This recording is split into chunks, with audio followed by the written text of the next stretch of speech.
Welcome back to the Jameson Files. I'm Carrie Weber, and I'm your host. And I'm so excited to be sitting here today with a dear friend, Jameson client, an amazing dentist, Dr. Ashley Cothern from Dallas, Texas. Dr. Cothern, thank you so much for being with us today. Grateful to be here. Dr. Cothern has practiced for 17 years and is considered year over year one of the top most respected dentists in the Dallas-Fort Worth area and is recognized by her peers on a regular basis. And I've had the privilege of being in your practice before, so I see where the magic happens. And it's an incredible working environment, practice culture. It's very special. And so I want to start first by asking you a little bit just to share your story, how you came to dentistry and how you find yourself where you are today as a practicing dentist and mom of an amazing family and ultimate servant leader in your practice. So what led you to dentistry? Well, I always tease and say, I'm not certain. I think God hit me with a lightning bolt and said, you're going to be a dentist. I don't have any family members that were in dentistry or physicians for that matter. But I think the story goes, truly, when I was 7 or 8 years old, I said to my parents, I want to be an orthodontist. I don't think I really knew what that meant, but about the time I got braces, 13, 14 years old, I went and asked my orthodontist, may I work in your office? You don't have to pay me, I just want to be here, and this is what I say I want to do, I want to see if this is what I want to do. And he said no. Oh, wow. So I said, okay, I'm going to go to my general dentist, my family dentist, and they said yes. And so I worked there summers and through high school and into college, come back for Christmas, I would pop in, and ultimately they did hire me, they did pay me. So I got to see what that looked like. And I think if I go back to the roots of it, my family history, there's a lot of divorce and oftentimes there wasn't a lot of security, and I think in my little girl mind I wanted to be able to provide for myself. And so I think that was something to just say, here's a profession that's always going to be needed, and I can be in demand and simply be my own boss if I want to, or be an employee if I want to. It can just look so many different ways. Right. And so along the way, I had some wonderful male and female, orthodontist, non-orthodontist, periodontist, all the specialties mentor me along the way. So I got to see what dentistry looked like. And again, I don't know where it came from, but somehow I got the wisdom to go jump inside several different offices before I even got to dental school. And I did. I went to inside a different orthodontist office in college, and decided I did not want to be an orthodontist. That's not something I wanted to do. Right. I wanted to be more variety. I wanted to have more variety. His wife was a periodontist. I went and worked in a periodontist office and said, yeah, I kind of like it, but again, I want a little bit more variety. So I went into dental school thinking general dentistry.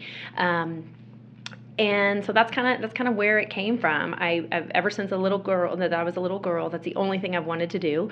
And I truly have a passion for dentistry. Yeah. I very early on have been able to see how people walk in pain, or people walk in not pleased with their smile cosmetically or aesthetically, and they leave and they're out of pain, and they have a little pep in their step, and they have a sparkle in their eye for their new smile, or whatever the case may be. And so just being able to have that impact on patients' lives was so intriguing to me. And I think it's ironic that one of the original reasons that I wanted to be a dentist was financial security. I don't think I knew that as a little girl, but I think that's the reality. Coming from a lot of divorce, just thinking, okay, I need to be able to stand on my own. I need to be able to provide for myself, or God, forbid, if I do get divorced, or if there's a death, or whatever the case may be, provide for my children as well. So I went into dentistry, coming out of dental school, thinking, all right, here we go. I'm about to make a whole lot of money. I'm going to do this. I'm going to be a successful doctor. Yeah. And as time has passed, my husband and I have been married almost 20 years, and I think we define success so differently now than we did initially, where initially we thought success was financial success. Right. And we have 4 fabulous kiddos, and now we define success as we make a nice living and we get to do some wonderful things, but there are still financial stresses. We both paid for our own undergrad. We paid for my dental school. Life is expensive. 4 kids are very expensive. And so we are in no right financially free, but I work 3 days a week, at the office. I get to be a mommy 4 days a week. So we have a very nice living. But we define success differently now, and that we say the schedule that we keep, the flexibility that we have, is how we define success. Being able to be at my kids' games and pick them up from school or take them to school, or really truly whatever I define in that season, that to me is success. We still struggle with, are there monies enough to do this? We have to be mindful of personally and professionally where those monies go. And so what initially started me out as a 7-year-old little girl with financial freedom being the goal, I think God's real sweet in just keeping us humble and blessing us with a whole lot of opportunities, but at the same time being humble enough to know that we're not financially free, and I doubt we ever will be. Well, and for you measuring, you have a lot of clarity on and a vision of what success means to you specifically, to you and your husband, your family specifically. That may not be what it is for someone else. Sure. But there's something really powerful when you can sit back and feel really centered in this is, I can easily identify with great clarity what's most important to me and how I can define success. And it doesn't mean this anymore. It means this. So in your practice, fast forward to today, what's most important to you in terms of with your team, with how you grow your practice, how what your day-to-day looks like when you're there, and with your patients as well, those relationships? What's your vision for your practice today? So I think now, really on the second half of my professional career, truly at the midpoint of our lives, my husband and I, again, both personally and professionally, are saying, okay, so here we are in the second half of our life. What do we want this to look like? What do we want it to feel like? What legacy do we want to leave behind? How do we want to do this?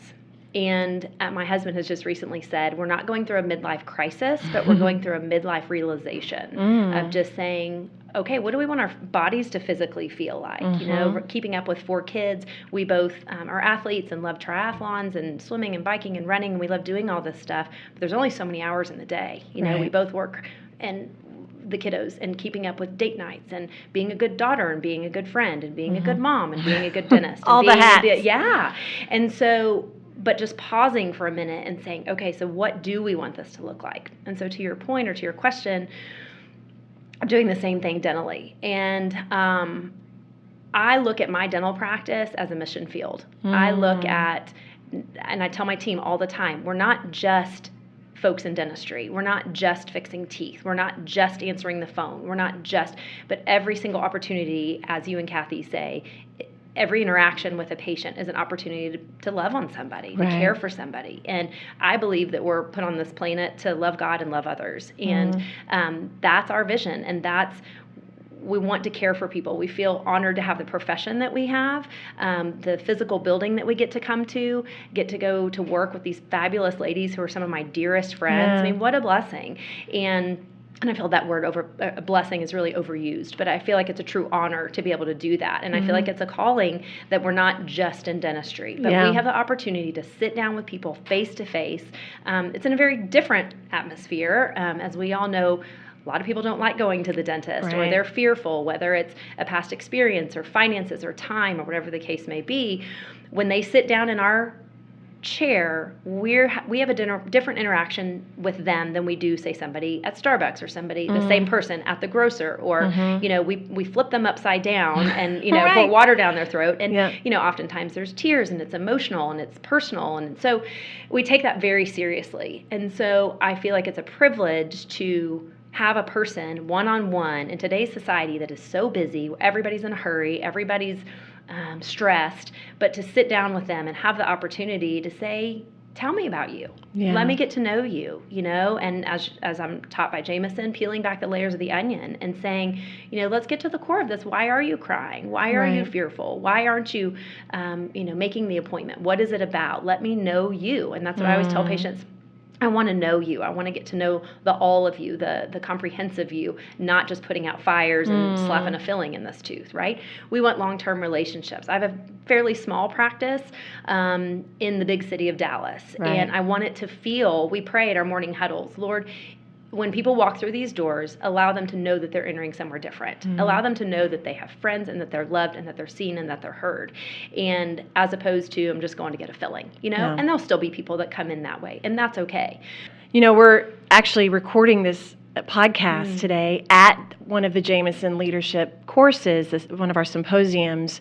And at this course, we talk a lot about that clarity of vision and the who and the why, the who that you are and the why that you pursue in your career, and that it's important to align with people that are on board for the direction that you're wanting to go, because conflicting purposes or values, while one is not bad and another is good, if we're not in alignment in our work together, especially in small businesses like a dental practice, where you have 4, 5, 6. I mean, you have other six of others. you, and so that's a lot of time together.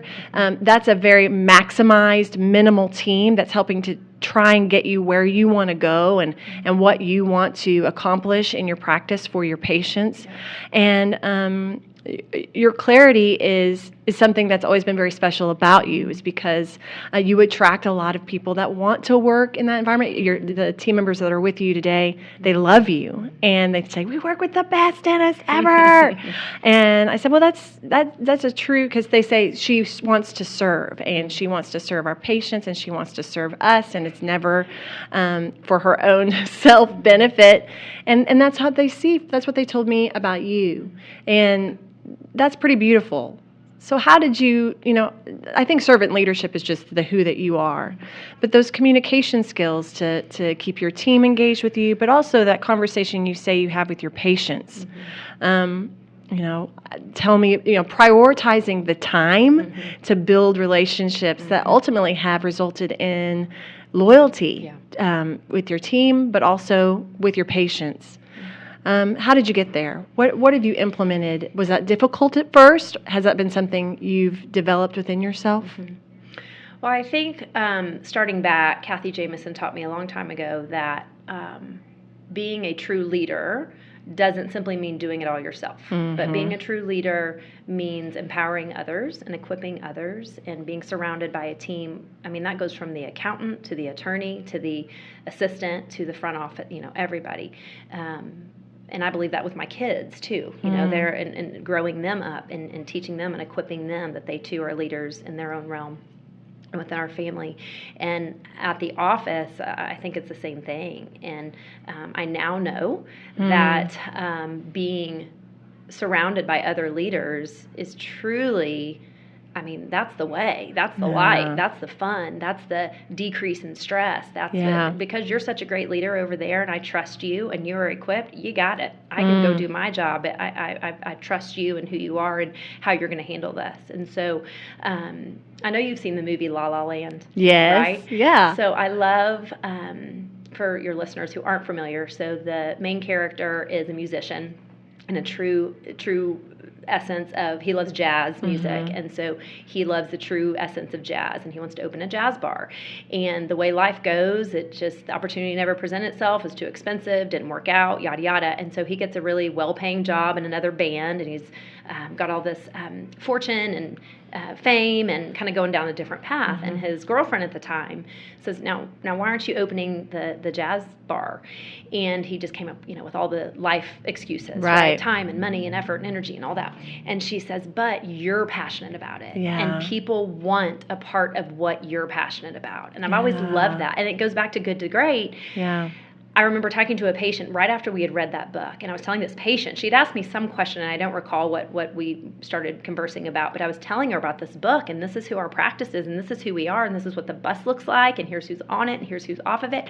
And she just sat in that patient chair, and she was like, I want on that bus, and it's like, yes, ma'am, let's go, And so it's kind of that energy, and it's that, as you guys say, it's kind of like you build it, and they will come, and you attract the people who are on a similar path or a vision or of the like. And so I think, to your point, it's just that's what I have evolved into knowing and wanting, because I've been away from that. I've spent time practicing where it hasn't been, wow, that wasn't a great day, or that didn't feel good, or I'm really not enjoying working with her, or this negativity that is brought here. It's like y'all also say it's important to know what you don't want or what you don't want around. And so to be able to extract that from your life as well, that's so important. And so I think just evolving into, wow, I want my days to be really good, and I want it to be fun, because I love dentistry and I love people. And so to your point of the relationships, whether it's team member to team member or myself or a team member to patients, having that relationship, having that trust, having that communication of just being open, Dr. John Jameson, who I try to channel as often as possible, when I sit down at a new patient appointment, I'm Ashley Cothern, tell me about you. And they always are like, oh, like where was I born? Yeah, sure, come on, or they'll like, my upper left hurt. Wait a second, tell me about you. Where'd you come from? Where are you from? And I think people, as we talked before, in busy schedules and stress and customer service has gone out the window. So for somebody to sit down and get eye to eye and knee to knee and just say, I want some of you, tell me about you. And so fairly recently in the practice, we production is going up and up. We're being successful, but I'm also noticing some chaos creeping in, and I'm noticing some laziness in our systems, and I'm noticing, and so I get Kathy Jameson on the phone. I need some help. We need you again. And so for a long time, I was a student of the Jameson way, and I drank the Kool-Aid and bring it on. I got it. I know it works. And I mean, I was just like a well-oiled machine. I being the words I could articulate and I could spit out. And my team members as well. Well, as time happens or goes along, attrition happens. Right. And I would lose this team member, and then a new team member would come in, and I would try to teach the Jameson way, and I would try to, this is why we do a 3x5 checkout. This is why we do. And I noticed some watering down, diluting of just the systems. And so as we have some new team members now, it's like, okay, I need this to feel good again. I want this to be fun again for everybody. I want everybody to leave at the end of the day with some energy for their family, or to go exercise, or to just sleep well, or, whatever the case may be. So I feel that that's kind of where we are. If I'm pulling back the curtain a little bit, is that we're in a little spot of, this can be better. I know that we can be better, and shame on us if we don't want to be better, And, time, transition, growth, those are all factors that can shift, the tide a little bit of where you're going. For you, the beautiful thing is that you experienced what the right version of your practice for you felt like, and and you're aware enough to know what you need, and then as a leader to recognize this is what we're doing well, but here's where we could be doing better, to always be on that continuous path of improvement. And I love, I think from the prioritization of time to get to know your patients and build that relationship really from the ground up. I think you're right. As you grow and as practices get busier, that customer service, the communication time, that relationship building time often that's what gets cut out to fit something else in. And you don't feel what that results in at first. It's not until you're down the road a little bit and you realize, what happened to... How did we get here? Yeah, how did we get to this? How are we now feeling like we're spinning our wheels and just churning and churning and churning, and there's no real... there's no practice building, and there's certainly no relationship building happening. Well, and that's the people that you guys are in contact with that Jameson gets to touch. That's the small percentage of dentists who want to do greater things, right? Who want to challenge themselves both personally and professionally. And so you're dealing with those people who are hungry and eager and wanting to do that. And I feel that shame on us if we're not that way, right? Because that's where richness is just challenging ourselves and growing and questioning, and we can do this better. And I even had one of my dear friends who's an employee say something to the effect of, doctor, making more money than we've ever made. There's more money in the bank. There's more new patients. What's the problem? What do we need Jameson for? I mean, that was kind of the attitude. It's like, whoa. This is not about, I'm in debt. I need to pay my bills. Money is important. Don't get me wrong. But I want to feel good. I want to have energy. I want to love it. I want to still continue to be passionate about people and dentistry and the process of it all. And so, but that's society, right? It's like you got money in the bank, all is good. And it's the facade that you talk about of, it may look this way on paper, but let's talk about how it feels. And let's talk about there's lack of trust because I just heard you say something that I'm not crazy about you saying to a patient because that doesn't go back to our vision or our mission or our philosophy. And so what a great opportunity that people have to come to you guys and just say, I'm kind of holding up the white flag a little bit. We need a total rehab, or we just need to be tweaked a little bit and polished a little bit. And so I'm so grateful for you guys because it works. It absolutely works as long as you can be vulnerable enough to say, hey, we can do better. Help us be better here. I'm stuck here. Yeah. I'm stuck here. So for the people that are listening, they may be hearing this and saying, well, I'm a working mom, or I really want to get more to the heart of the matter. I want a purpose-driven practice, or I want to feel like I'm building stronger relationships with my team or with my patients. I want to do that. What would you say to them if they don't even know where to begin? What would be one piece of advice that you could give in terms of establishing that clarity of what success looks like for you, or even improving the culture of your practice or the relationships with your patients? Well, I think we make time for what we value, right? And so even being here this week, I left 4 kids behind. The spreadsheet that is on my refrigerator right now for the 2 grandmothers that are helping my firefighter police husband who has a funky schedule, so he's there half the time, he's not there half the time. Our precious nanny, who is my children's second mom, is traveling in Europe this week, so she's not home. But the spreadsheet is bananas. Who's going here? Who's all the moving parts that I had to get in order to be here. And at 11:30 at night, the night before I came, I looked Divide and conquer is a very real thing when it comes to work and parenting. And it takes a village. It absolutely takes a village. But I looked at my husband and I was like, I really got to want to be, going on this trip because this is a beating, setting all this up and getting everything, all the things in place. But in my children, I'm gone enough. I go to work enough. There are other people in their lives, their grandparents, our nanny, et cetera, that they're not on their knees crying, Mommy, why are you leaving? Right. But they're like, now what are you doing? Why are you going? And do you have to go? And then, so I had one baby that lost a tooth this morning that I missed. Gosh. I had one baby that had his first baseball game of the season last night that I missed. Yeah. I have one that has her first high school pep rally in the morning, one that's cheering at her first game. So there's tons of things that I'm missing that my mama heart is going, oh, my sakes, I want to be there. Yeah. But at the same time, I'm teaching my kids, let me tell you where I'm going, kids. I'm going to better myself. I'm going to become a better wife, a better mommy, a better lover of Jesus, a better friend, a better leader, and all of that. And so to answer your question, I think we have to make time. And we have to, when it's 3:30 and my dental day is done, I have a 7-minute commute to get to my house and I put my mom hat on and the day begins, there. Yep. But we have to make the time because I have several things on my desk dentally that need my time. And I have to carve out that time. I have to make that time. I have 2 team members with me this week. And the reason they're here is because I think the time in the car, the time in the hotel room, the time sitting with you guys, learning and being sponges is going to pay off exponentially, right? When we head back. And so I think making the time for what's important to us. And so if that's somebody saying, I don't know what my vision is, carve out a little bit of time. That could be an hour. That could be a full day.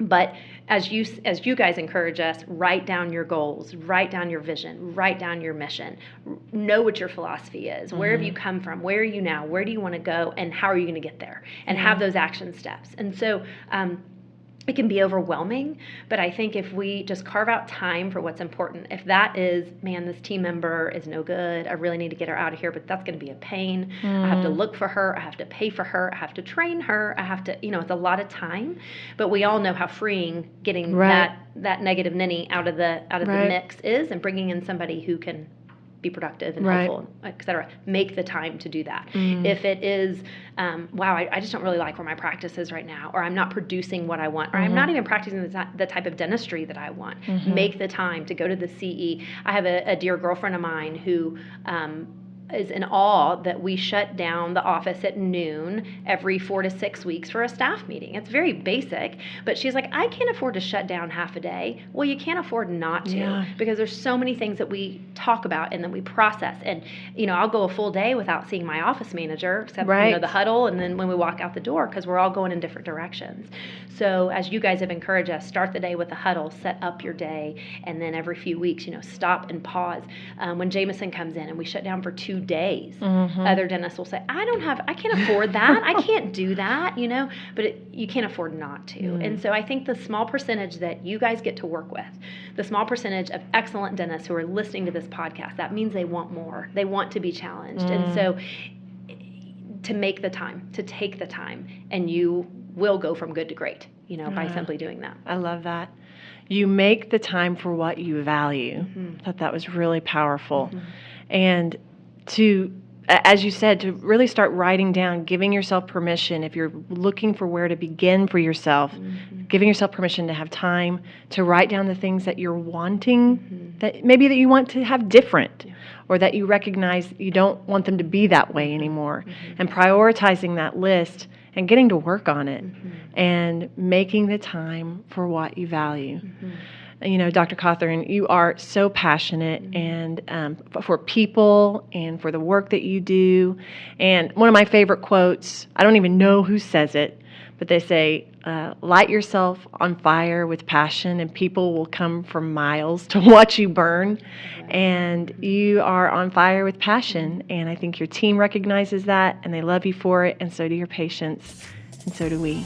So thank you so much for being with us today. And thanks to all of you for joining us. We'll see you next time. Thank you for joining us on this episode of the Jameson Files. Visit us online at jmsn.com. You can subscribe to this podcast on iTunes, Google Play Music, or Spotify. Do you have questions or topics you'd like for us to answer or cover on the next podcast? Email us at podcast@jmsn.com.